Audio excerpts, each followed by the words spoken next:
Over the last couple of years, I've noticed an interesting trend in the popular stories we share. When I was growing up in the early 2000s, cynicism and irony ruled much of the acclaimed movies. Many films and TV shows reveled in postmodern nihilism. We were all about anti-heroes, dark humor, deconstructing guiding myths, subverting motifs, and a sense that meaning was either relative or non-existent. Time magazine even dubbed the 2000s the decade from hell. That's really nice of them. They noted how the era's pervasive dread and despair were mirrored by, quote, an endless parade of anti-heroes, self-centered egomaniacs, and morally ambiguous characters, end quote, populating our screens. We wanted to take a trip through the darkest corners of the human psyche. I agree. Stories that explore this territory are fascinating, but they're also depressing, disheartening, sometimes lead to toxic perspectives, and are emotionally hollow often. But it was always spun as, that's just how it is, man. Think of movies like Fight Club, There Will Be Blood, The Road, Requiem for a Dream, Watchmen, and basically anything by Lars von Trier. Now, I enjoy some of these movies, I emphasize some of them, and I think they were masterfully created, but they set a condition in which we were invited to see through all grand narratives and ideals and start to see them as constructs. However, seeing through everything eventually leads to seeing nothing. As C.S. Lewis warned in The Abolition of Man, quote, to see through all things is the same as not to see, end quote. Where did it leave us? Everything deconstructed. A cultural mood of ironic detachment and hopelessness, and everyone waiting in the idea that nothing is real. In recent years, though, a shift in cultural narratives has emerged, moving away from nihilism towards hope, sincerity, and meaning. This new movement, called Metamodernism by scholars, oscillates between cynicism and idealism, irony and earnestness. Cultural theorists Timotheus Vermeulen and Robin van der Akker, I probably butchered those, but I'll have them on the screen, describe it as existing between hope and melancholy, naivete and knowingness, empathy and apathy, constantly oscillating between the disagreeable and the hopeful. In other words, these new storytellers haven't forgotten the lessons of postmodern irony. They still employ humor, self-aware irony, and darkness, but they no longer dwell in the despair these things can lead to. Instead, they use those tools to re-engage with ideals and emotions that postmodernism had deemed uncool or not real enough. You kind of know what I'm talking about. The result is a new wave of stories that earnestly reach for hope in the human condition, but still knowing how absurd and messy our world really is. Now, all this can sound really abstract, metamodernism and all this stuff, but it becomes tangible when we look at specific popular films that have been released recently or are being released right now. Let's explore 3 recent movies, each targeting a different audience, that exemplify this shift from hopelessness to hope. We'll look at Everything Everywhere All at Once, a mid-budget action film, Superman, the one from 2025, which is a big-budget superhero reboot, and Train Dreams, which is this 2025 art house indie drama. Through these case studies, we'll see how filmmakers are appealing to different audiences with a meta-modern blend of honesty and sincere optimism. However, though these films engage with hope and inspire us to strive for meaning, I've noticed a serious pitfall with them. There's a limitation to how these movies engage with these themes. There's a way to get past this problem, though, which we will get into after understanding what these movies are telling us. What exactly is that? What are these movies even trying to tell us? Well, let's explore that. Hey, welcome to my channel. My name is Seth, and here I draw from my experiences and studies in media theory and literature to encourage all of us to become more empowered and conscious cultural consumers. If you're interested in getting past a lot of the slop and manufactured nihilism pushed on us, consider subscribing and seeing what else I have here on the channel. If you're enjoying this video so far, if you think it sounds interesting, give it a like so that it can find other people that might also dig it like you. Again, thank you for watching. Now, let's get into it. To understand the pivot toward hope, we must first recognize how postmodern nihilism influenced late 20th and early 21st century storytelling. Filmmakers like Quentin Tarantino and the Coen brothers thrived on deconstructing grand narratives, utilizing dark irony and genre-blending twists. In the 1996 film Fargo, for example, the Coen brothers blend a violent crime story with ultra-dark humor. They're kind of mocking the idea of moral heroes and cosmic justice. However, such films often leave audiences feeling kind of jaded for the most part. That's the effect of decades of such storytelling. It was a culture inoculated against sincerity. By the 2000s, we had become accustomed to anti-heroes and downbeat endings. Many acclaimed films and prestige TV shows of that era featured protagonists who were deeply flawed or outright nihilistic. Early 2000s dramas like The Sopranos to Dexter are full of morally dark characters, and while compelling, they are rather disheartening on a deeper emotional level. It's difficult to care in a heartfelt way about characters who themselves don't seem to believe in anything good. In those years, if a film did present hope or idealism, it often did so shyly or needed an ironic twist, as it was kind of afraid to be seen as naive or childish to engage with those things. This cultural embrace of cynicism had an undeniable spiritual dimension too. Stories influence how we see the world and ourselves. If our collective myths tell us that nothing matters and no one can be trusted, that ethos seeps into the culture at large. The endless deconstruction of meaning left many of us with what Lewis called a transparent world, everything seen through and explained away, leaving an invisible void. Therefore, a generation, my generation, grew up deep in irony and skeptical of any grand hope. However, the human longing for meaning never went away. People want to care about something. They want stories that inspire and build up. Sure, it's great to have ones that expose and explore the dark realities of our world, but when they only do that, it starts to feel rough, man. By the late 2010s and into the 2020s, cracks started to appear in this cynical facade of popular culture. We began to write characters who genuinely tried to do the right thing, even if they failed, and this began to re-enter the narrative landscape. Rather than wallowing in despair, these new stories highlight what's sincere and earnest alongside the darkness and gray areas of reality. It's important to note, Metamodernism doesn't outright reject irony and skepticism of postmodern thought. Rather, it dances between irony and sincerity, seeking to reclaim the possibility of hope without forgetting the lessons that cynicism can teach us. In practice, this type of storytelling often uses irony, humor, or a kind of self-awareness to convey sincerity. Rather than the old postmodern pattern of irony used to avoid feeling, here irony is employed and then transcended to actually enhance an earnest message. It's a bit like a joke that diffuses the situation that makes you cry. In other words, these meta-modern films want to have their cake and eat it too, to be clever and critical at the same time. This sensibility that we're talking about did not emerge in one fell swoop, but rather a gradual shift across many genres. The common thread is an outlook that refuses to succumb to despair.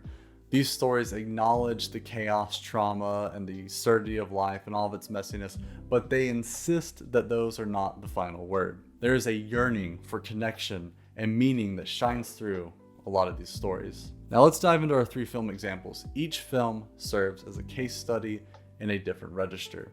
Despite their differences, all 3 demonstrate that audiences today, different kinds of audiences, are responding to stories that face down nihilism and dare to hope. Everything Everywhere All at Once is this chaotic, genre-blending film that combines sci-fi and comedy and family drama and kung fu movies. It features absurd humor and vivid imagery, including parallel universes with peculiar concepts like hot dog fingers and talking rocks. The film's frantic style includes rapid editing and humor-infused fight scenes, a lot of slapstick sort of humors in here, and despite its wildness, it delivers a heartfelt message about love and hope overcoming nihilism and hopelessness. The film's central conflict is between hopelessness and genuine compassion.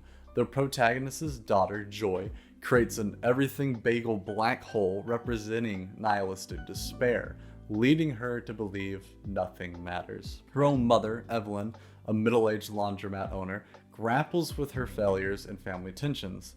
As Evelyn embarks on a multiverse journey, she faces down this sort of allure of nihilism. With infinite universes, infinite possibilities, does anything truly have any meaning? The narrative uses this concept to highlight contemporary existential crisis that I think many people are feeling, as Evelyn is tempted by the idea that nothing matters while exploring countless alternate lives. However, Everything Everywhere All at Once employs surreal humor and irony as a pathway back to the sincerity of its message. The filmmakers, Daniel Kwan and Daniel Scheinert, let the audience laugh at the absurdity. For example, they show a lot of really goofy alternate realities while slowly steering the story toward the emotional truth. Through this, the movie presents very small acts of kindness and love that matter immensely. In one universe, a simple gesture with googly eyes becomes a symbol of this choice to embrace hope and joy despite the absurdity and the slog sometimes of human existence. Critically, it's the film's unironic sincerity in key moments that gives it such emotional power. Amid frantic montages and these ridiculous gags, the movie will suddenly pause for an intimate conversation or a gentle visual metaphor. Take, for instance, one of my favorite scenes where Evelyn and Joy appear as two rocks on the edge of this giant void, and they communicate like on screen through text. It's quiet, absurd, yet an oddly profound moment of connection between mother and daughter. The film drops everything. Literally, there's no sound, there's no human faces, and it just conveys this genuine love and understanding between these two characters. These tonal whiplashes shouldn't work, yet they do. The irony and sentiment actually heighten each other. This is arguably the way the movie doesn't have to preach a naive happily ever after. It shows a family choosing love and forgiveness despite knowing how broken their world is. The audience response to this movie was insane at the time. Sure, it had box office successes, it had a pretty good sweep of major awards, but you can go online and find people claiming how this movie literally changed their lives. A wide spectrum of viewers, but especially younger audience members and the younger millennial age like me, embraced this film's hopeful ethos. In a world that feels fragmented and exhausting, Everything Everywhere All at Once invited us to feel again, to care about something as simple and profound as a mother's love for her daughter.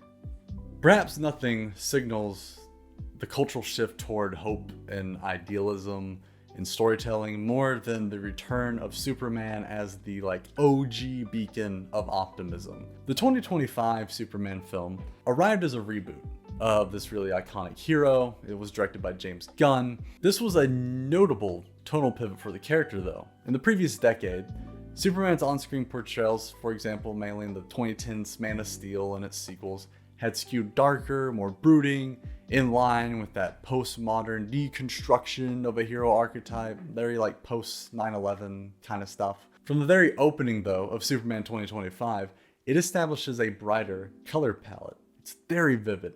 The cinematography favors clear, vibrant imagery, notably in contrast to the muted, gritty visuals of some earlier iterations of this superhero, or kind of where the superhero genre was in general. There are shots in this film of Superman hovering in broad daylight as citizens look up in genuine wonder, especially children characters, and this imagery unabashedly evokes a kind of hopefulness. Superman embodies a hopeful ethos by acknowledging modern complexities while upholding timeless ideals. Clark Kent grapples with self-doubt in a world that questions the existence of pure good. The story challenges Superman with cynical perspectives again and again, including a skeptical public and a very manipulative Lex Luthor who dismisses his altruism. Rather than a traditional good versus evil narrative, it asks whether uncompromising goodness has a place in a world so corrupt and cynical. This is a pretty refreshing and contemporary theme in the superhero genre, contrasting that to a lot of like the Marvel thrillers or all the dark post 9/11 Dark Knight wannabe films. Through character interactions, particularly Clark's relationship with Lois Lane in this one, his relationship with other superheroes, and with ordinary citizens, the story shows Superman's compassion and hope, winning people over one by one. Superman highlights a lot of supporting characters that reinforce hope, notably, kind of different from, only focusing on the hero. Lois Lane is presented in this one as this intrepid journalist. She embodies faith and truth and the press, and this reflects Clark's belief in humanity. The Daily Planet newsroom serves as this backdrop of this subplot about telling truth amid misinformation. Lois emphasizes journalism's role in fighting injustice and inspiring teamwork with Superman. The film portrays hope across these vocations, Superman's selfless use of powers, and ordinary people's skills like writing to uphold truth and aid others. It presents this core message in a strong way that everyone can help spread hope. From the audience perspective, this Superman film clearly aims to leave viewers feeling uplifted, and indeed, many who saw it mention in their reviews feeling relief and hope. Again, the film doesn't shy away from the fact that our world is cynical and complicated, but crucially, it asserts that optimism is necessary and not outdated. As Gunn put it, tackling Superman meant, quote, accepting a certain amount of optimism was necessary, end quote. Technically, cinematography and direction reinforce the hopeful tone in subtle ways. Scenes involving Superman often have him literally bringing light into the scene. For example, he saves a lot of people in dark situations underneath tunnels, and then being illuminated by sun rays breaking through clouds or debris. The action sequences are shot to emphasize saving lives and cooperation rather than pure destruction like you had in previous Superman movies. Another notable cinematic choice is the film's frequent use of Superman's perspective when he looks at people. A line of dialogue early on from Clark's mother, Martha, advises him to see the world the way you want it to be. Later, Gunn visually echoes this by giving us shots that momentarily show what Clark sees: people's faces in crisis transforming into relief and gratitude when they're helped and saved. This could be described as a Christ-like gaze, which is this other emerging cultural theory term. It refers to the way that some cultural products, like movies, help us view humanity with love, seeing the intrinsic worth in every person. In its own way, Superman 2025 extends that kind of gaze to the audience, inviting us to see a cynical world with fresh, hopeful eyes. Our final case study, Train Dreams, is an art house indie film directed by Clint Bentley, adapted from Dennis Johnson's novella of the same name. And get ready, because if you saw my favorite books of 2025 video, you know that I like this one a lot. While Train Dreams may not have the mass audience visibility of our other examples, it shows how even the most literary, artsy corners of cinema are starting to engage with the theme of hope and transcendence in the face of despair. And for this realm to be getting into that, for me personally, is mind-blowing. I mean, many of the films I rattled off at the beginning of this video are just soaked in hopelessness, and a lot of them are kind of like from this scene, the more artsy scene, the cinephile scene. It was the serious artistic pieces of cinema that I grew up with that embraced hard truths of nihilism and cynicism to heighten their messages. But I think that's changing. Set in the early 20th century American West, Train Dreams follows the life of Robert Grenier, a humble railroad laborer and logger. Narratively, it's a simple, decades-spanning character study. We watch Robert fall in love, build a home, endure tragic losses, and wrestle with loneliness and the vast changes of the modernizing world around him. This is a film of landscapes and long silence, more of a traditional Terrence Malick drama than any conventional plot-driven movie. The Malick influence is super apparent in this one. One might expect a story like this, which deals with grief, isolation, and harsh realities of life, to be grim and nihilistic. And yeah, Robert faces profound despair. At times, he is convinced his life is cursed after witnessing horrific injustices again and again. A sense of dread and doom runs through parts of the film as Robert grapples with the question of whether there's any meaning or justice in this cruel world he's seen. He cries out to God, "Why me? Why anyone?" Really, Train Dreams is kind of a retelling of the Book of Job. Kind of. Probably one of the reasons I like it a lot. However, Train Dreams distinguishes itself by how it finds beauty and grace amid that ugliness. The film's refrain is from a weathered character looking at wide open landscapes and saying, "Beautiful, ain't it?" Robert asks that character, "What is?" And the man replies, "All of it." And that all of it is taken to mean life in its totality. All its ugliness and elegance combined together is really what the film is about. The cinematography of Train Dreams plays a crucial role in that thematic delivery. Shot by cinematographer Adolfo Veloso, I hope I said that right because he deserves some props. This film is visually insane. It's one of the most beautiful films I've seen in years. Nearly every frame is composed like a painting. There is golden natural light filtering through these massive pine forests, vast starry skies over a lone cabin, and this small figure of Robert standing against a backdrop of majestic mountains and massive trees. The visual beauty is life-affirming, placing us and the characters within the natural world and ordering them correctly within it. By the way, so much of this is done with natural lighting in some really remote regions. It's really impressive.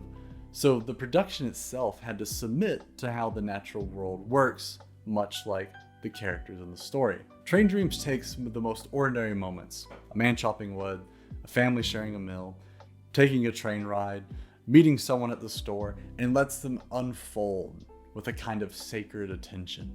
Shots are long, the editing is gentle even. In doing so, the film suggests that even a quiet, nothing much kind of happen life contains profound worth and meaning.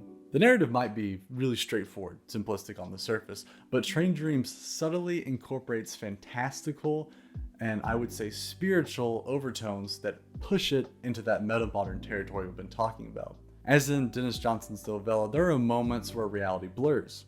Dreams and folklore, and I would argue even supernatural miracles seep into the edges of Robert's story. Without spoiling any specifics, an element of mystery and wonder creeps in, especially towards the end, leaving the viewer with a sense of awe rather than one of despair. This tonal shift is earned through Robert's patient character development.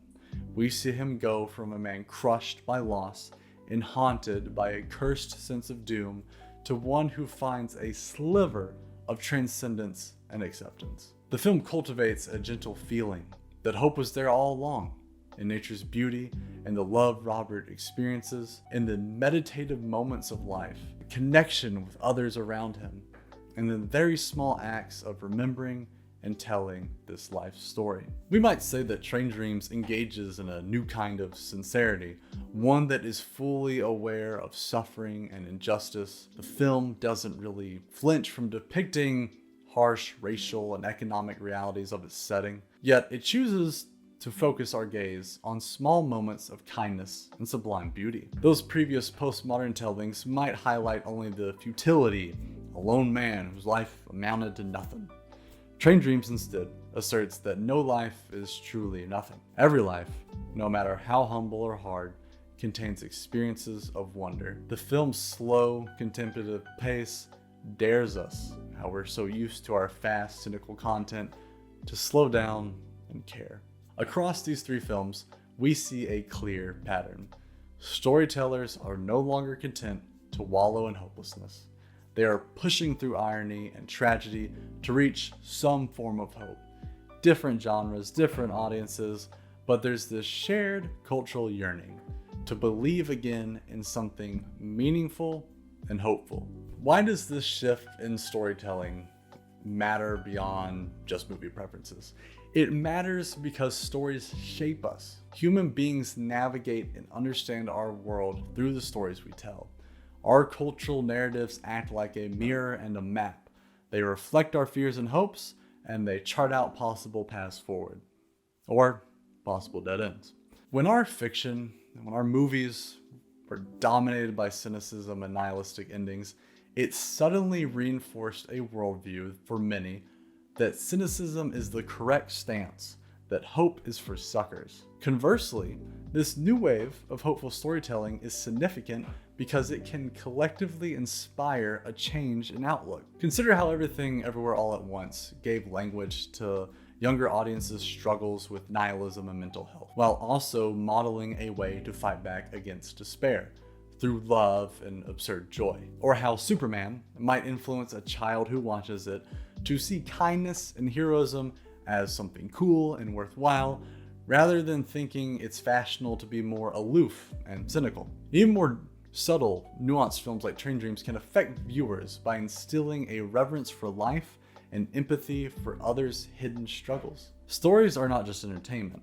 They carry what author Madeleine L'Engle called truth wrapped in story. They can plant seeds of either despair or hope in our hearts. However, as encouraging as this trend is, I notice a pitfall with it.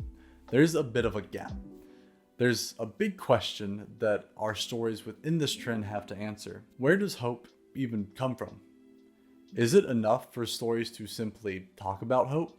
Or is there a deeper foundation needed to sustain it? While the embrace of hope and sincerity in modern storytelling is refreshing, it's worth critically examining what this hope consists of. A potential critique of metamodern optimism is that it can be somewhat self-referential or undefined. This is one of my criticisms of it often. For instance, some films end on a hopeful note by championing concepts like family, love, or kindness, and that is certainly uplifting. But one might ask, hope in what exactly? Hope for what? If hope becomes just a fashionable posture, there's a danger it might ring hollow or be short-lived. Theologically speaking, one might argue that hope cannot exist as an end in itself. It has to be anchored in something true and solid. Otherwise, it's like wishing on a cloud. The Christian perspective, for example, holds that hope must be grounded in the character and promises of Yahweh, the God of the Bible, to be secure. Anything less, and hope might crumble when it's truly tested. This doesn't mean that the hope depicted in these films, or really any film, is false, but it may be incomplete on its own. The metamodern stories can gesture towards transcendence, but not fully reach it within their narratives. After all, they are working within secular frameworks for the most part. C.S. Lewis made an observation relevant here in his book, Mere Christianity. Quote, "In religion, as in war and everything else, comfort is the one thing you cannot get by looking for it. If you look for truth, you may find comfort in the end. If you look for comfort, you will not get either comfort or truth. Only soft soap and wishful thinking to begin with, and, in the end, despair." End quote. The point is that hope cannot be merely a mood or a vague sentiment we conjure up. It must be rooted in truth. If we make hope our ultimate goal without knowing why we hope, we might end up disillusioned again just as much as we were before, if not more. Metamodern films sometimes acknowledge this tension. They often stop short of spelling out a concrete reason for hope beyond human connection or personal choice, and that's again kind of an end of itself. For example, Everything Everywhere essentially says, we create meaning through loving kindness. But someone in a very dark place might ask, what if even love fails? Superman, the 2025 one, says, be kind and do good. But one could ask, what about evils that are far too big for any one human to fix? And Train Dreams hints at a spiritual mystery in nature, but it doesn't name it. And then one could just wonder, looking at that, well, what if that's just the void? So we come to a critical insight. Hope in fiction, no matter how well crafted, is ultimately a signpost. It points us towards something real that exists outside the story. If we stop at the story, the hope might fade. But if we follow that signpost to what it's pointing to, we might discover a hope that doesn't disappoint. All roads of our discussion in this video lead us here. We've seen how culture is yearning to move beyond hopelessness, how our stories are reaching for hope and idealism once more. But where can we find a hope that truly endures? One that isn't just a latest narrative trend or a temporary emotional high. The answer lies not in any human imagination, but in the transcendent reality to which all these hopeful stories gesture. It lies in Jesus Christ. Now, I know to some of you that might sound like a leap. I'm going from talking about a movie with a Ratatouille spoof with a raccoon to talking about Jesus. But bear with me. Many thinkers recognize a profound continuity here. C.S. Lewis, who was both a literary scholar and a Christian theologian, wrote about how the story of Christ is the true myth. In Christ, the longing and the virtues that all our great stories hint at, such as sacrificial love, triumph over darkness, the merging of the supernatural and natural world, they enter history as real events. The reason stories of hope move us so deeply is that they echo the great story written in the fabric of reality by Yahweh. As Lewis famously said, quote, "If I can find in myself a desire which no experience in this world can satisfy, the most probable explanation is that I was made for another world." End quote. Our desire for a happy ending, for good to conquer evil, for life to have meaning, it is a clue for us to hone in on. A.W. Tozer, in reflecting on hope in a sermon of his, said, quote, "Earth is bearable because there is hope, and hell unendurable because there is no hope. Heaven is eternal beatitude because there, hope is in the radiant fulfillment. All the dreams of the race are fulfilled in wondrous, generous fulfillment." End quote. If our culture is moving away from hellish despair towards something that might feel like heaven's light, it is because we cannot live without hope. But Tozer also emphasized that only hope rooted in Yahweh is certain. Quote, "Only a Christian has the right to hope, for only he has the power of God to give substance to his hope." End quote. Any other hope, no matter how noble, is built on a foundation that can shift. This might sound exclusive, but think of it this way. If there is a God who created us and loves us, then his promises are the bedrock reality. Hope in his redemption is a hope that can withstand anything. Jesus Christ is often referred to as the hope of the world. In Christian theology, he is the reason we can have hope that evil and death do not have the final say. Through his life, death, and resurrection, Jesus overcomes the ultimate nihilism, a meaningless death, and inaugurates a new creation. Christians believe that this is an event that happened and a destiny that awaits. When we point to Jesus as the true source of enduring hope, we mean that all the goodness, love, justice, and joy that our hearts yearn for truly exists in him. The Christ-like gaze sees everyone as valuable because Christ's redemption extends to everyone. The Christ-like story arc ends in victory because Christ has won the victory. So when modern storytellers instill hope in their narratives, they are knowingly or unknowingly tapping into this larger story. They're participating in what J.R.R. Tolkien called subcreation, creating worlds that reflect the true light of the primary world. We crave stories of hope because deep down, we hope the story of the world is headed somewhere good. And in Jesus, we have the assurance that it is. Our cultural moment appears to be turning its eyes from cynicism to hope. That's a wonderful development. I'm not poo-pooing that here. But as we enjoy and celebrate these hopeful stories, let's also follow their light further up and further in. Let's ask what our hope is ultimately in. Stories matter. They can guide us. And when they guide us to the storyteller himself, we move from transient hope to everlasting hope. Thank you so much for watching this video. Let me know what you think of this trend in the comments below and where you see certain films or other media fitting into it. Again, if you liked this video, give it a like so others that might also dig it can find it. And if you're into video essays like this, Check out what else I have on the channel and consider subscribing to get notified when I put out new ones. Again, thank you so much for watching, and I will see you again in our next exploration.